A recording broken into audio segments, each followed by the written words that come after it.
माझं ना दैवत येतं आणि कर्म येतं असं काहीतरी सुरू आहे आयुष्यात. म्हणजे काम मिळालंय पण ते आता होत नाहीये माझ्याच्यानी, असा प्रॉब्लेम होऊन बसलाय. एकतर बंड्या घरी नाहीये 2 दिवस. तो गेले 2 दिवस स्टडी टूरला गेलाय मित्रांसोबत. त्यामुळे घरी मी एकटाच आहे. त्यामुळे काल शनिवार आज रविवार 2 दिवस फक्त आपलं काम करायचं मुकाट्याने असं मी ठरवलं होतं. आणि तसंही मला त्या वेबचा पहिला ड्राफ्ट त्यांना उद्या दाखवायचा होता मी काय करतोय ते. त्यामुळे ते सबमिशन होतंच. दुपार होत आली होती त्यावेळेस बेल वाजली. मी दार उघडलं तर नीरजा. तुला काही कामं नसतात का ग, माझ्या घरी पडीक असतेस नुसती, जाऊ का? अगं नाही ग, ये. मी दार लावत म्हटलं. ती बसली. मी तसंच उभ्या उभ्यानी तिला विचारलं, ऐक ना मी जरा कामात आहे, मी जाऊ का? अगं नाही तू बस ग, हवं ते कर, तुला उगाच ऑकवर्ड व्हायची गरज नाहीये. नाही मी होतच नाहीये, मी जस्ट तुला असंच विचारलं, मी काही खरंच जाणार नव्हते. काय मुलगी आहे ही. म्हटलं बरं ऐक, तुला चहा हवाय? हो चालेल. म्हटलं 2 कप टाक ना प्लीज, मला पण दे. म्हणून तुला मी हवी होते यायला? म्हटलं टाक ना यार, मी काम करतोय. ती थोड्या वेळाने चहा घेऊन खोलीत आली. त्यावेळेस मी कामातच होतो, मी लिहित होतो, माझं लक्ष नव्हतं. तिने मागून डोकावलं, episode 3 the dark knight. Good. नको ना, एकतर मला असं कोणी मागून वाचलेलं आवडत नाही. मी म्हटलं सगळे एपिसोड झाले की देईन तुला वाचायला, आत्ता नको वाचूस. चहा घे ना. म्हटलं हो थोडंसं लिहून होऊ दे, मी घेतो. 5 मिनिटांनी ती परत माझ्या मागे येऊन वरून डोकावून वाचायला लागली. नको ना, मी देईन ना नंतर, काय आहे केवढाच वैतागतोयस. म्हणजे तू वैताग आणतीयस मला. तू जरा शांत राहा, मी तुझं डोकं दाबून देते. असं करून तिने माझ्या केसांना हात घातला. नाही माझ्या केसांना हात नको लावूस, मला नाही आवडत. नाही एवढा का चिडलायस तू, असं करून तिने माझ्या गळ्यात हात वगैरे टाकला. मी नको ना, मी खरंच काम करायचा प्रयत्न करतोय, मला नाही सुचत आहे काही, प्लीज नको.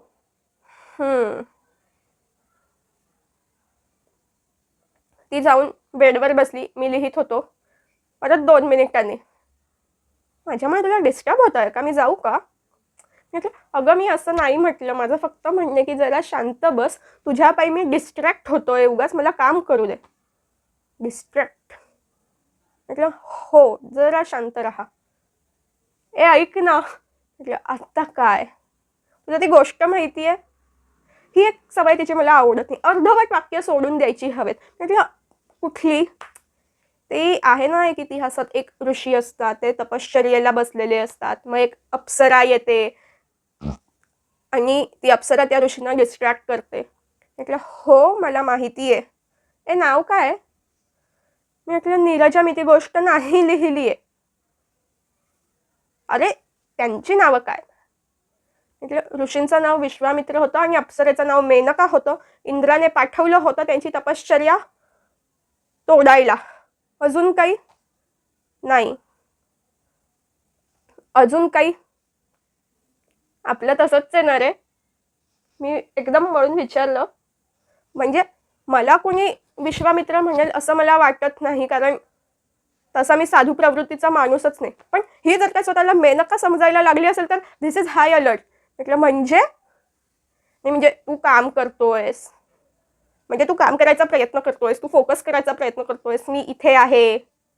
म्हटलं हो, पण त्या एका डिस्ट्रॅक्शनमुळे शकुंतलेचा जन्म झाला होता हे विसरू नकोस तू, मला प्लीज काम करू दे. झालं. मी परत कामाला लागलो. 5 मिनिटांच्या आत माझ्या मागून येऊन म्हणजे गाल ओढणं सुरू होतं. ऐक ना, म्हटलं प्लीज तसं काही करू नकोस, मला नाही आवडत गालांना हात लावलेला. किती चिडचिड करतोस. तू वागतेच आहेस अशी, तर चिडचिड नाही करणार काय करणार? ऐक ना, मला एक प्रश्न होता. आता काय प्रश्न पडलाय तुला? ऐक ना, शकुंतला म्हणजे ते शाकुंतल तीच शकुंतला का? म्हटलं नीरजा, हॉलमधल्या शेल्फमध्ये तुला शाकुंतल मिळेल, घे आणि वाचत बस, मला त्रास देऊ नकोस प्लीज.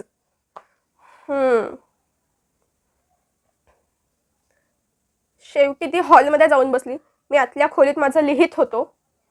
बराच वेळ झाला तरी हिचा काही आवाज नाही, म्हणून मी परत बाहेर आलो तर ही सोफ्यावर झोपली होती वाचता वाचता. हे बरं आहे ना, म्हणजे मी मुकाट्याने माझं काम करत होतो, ही माझ्या घरात आली. मला त्रास दिला, माझं डोकं चालेल असं झालं आणि आता स्वतः शांतपणे झोपलीये. परत आतमध्ये येऊन माझ्या कामाला लागलो. थोड्या वेळाने परत किचनमध्ये काहीतरी पडण्याचा आवाज आला. म्हटलं नीरजा, काकूंचा राग आमच्या घरातल्या कपांवर काढू नको, कमी आहेत आमच्या घरी, काही फोडू नकोस. अरे तुलाच कॉफी आणत होते. मी कॉफी पित होतो, मी कॉफी घेत होतो.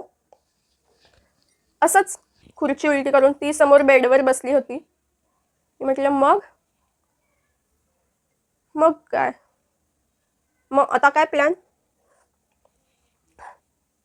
काही नाही, तुझं चालू दे, मी निघतीये. का? झालं माझं काम. हो पण आता मला झोप येते, मी घरी जाते. अगं थांब ना, आपण फिरायला जाऊया थोडंसं.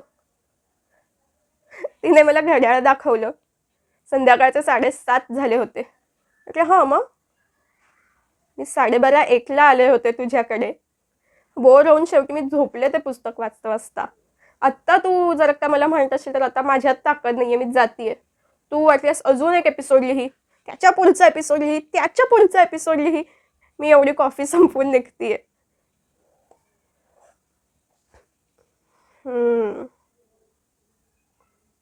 ऐक ना, तुला माझी सवय लागली आहे का? तिने विचारलं. तिला तसं नाही ग, पण ऐक ना, बोल. तू माझं डोकं दाबलेलं, माझ्या केसांना हात घातलेलं, माझे गाल ओढलेलं, माझ्या गळ्यात हात टाकलेलं, माझ्या खांद्यावर हनुवटी टेकवलेलं मला सगळं आवडतं.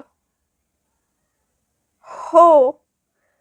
नाही म्हणजे आज जे मी सारखं म्हणत होतो की माझ्या केसांना हात लावू नको, माझे गाल ओढू नको, माझ्या कॉलरशी खेळू नको, माझ्या गळ्यात हात टाकू नको, मला त्रास होतोय. हो म्हणजे मला त्रास होत होता, पण मला आवडतं.